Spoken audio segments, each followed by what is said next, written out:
ایک صحابیہ ہے، نام ہے ام عمارہ، جنگ احد میں زخمیوں کو پانی پلاتی ہیں، اپنے 2 بیٹے اپنا شوہر لے کے احد میں آئیں، زخمیوں کو پانی پلاتی ہیں، مرہم پٹی کرتی ہیں۔ اچانک جنگ کا پانسا پلٹ گیا، وہ درے پہ جو لوگ حضور نے مقرر کیے تھے وہ غلط فہمی کی وجہ سے درہ چھوڑ گئے، حالات اور ہو گئے،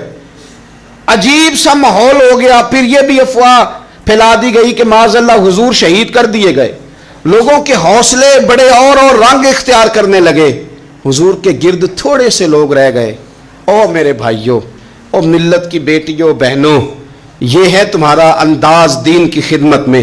یہ خواتین کا انداز ہوتا ہے۔ حضرت ام عمارہ پہلے زخمیوں کی مرہم پٹی کرتی تھی، اب سارا کچھ پھینک دیا،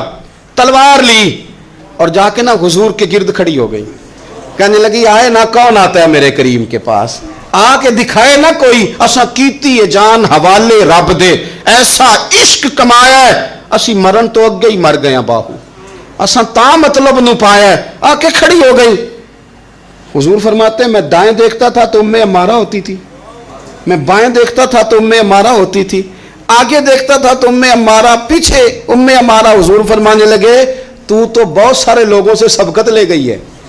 تو بڑے سارے لوگوں سے آگے نکل گئی ہے، ان کو زخم لگ رہے ہیں، تیر آ رہے ہیں، پر خاتون ہو کے ڈٹی ہوئی ہیں، رسول اللہ صلی اللہ علیہ وسلم کے سامنے کھڑی، حضور پر آنے والے تیر اپنے وجود پہ لیتی ہیں۔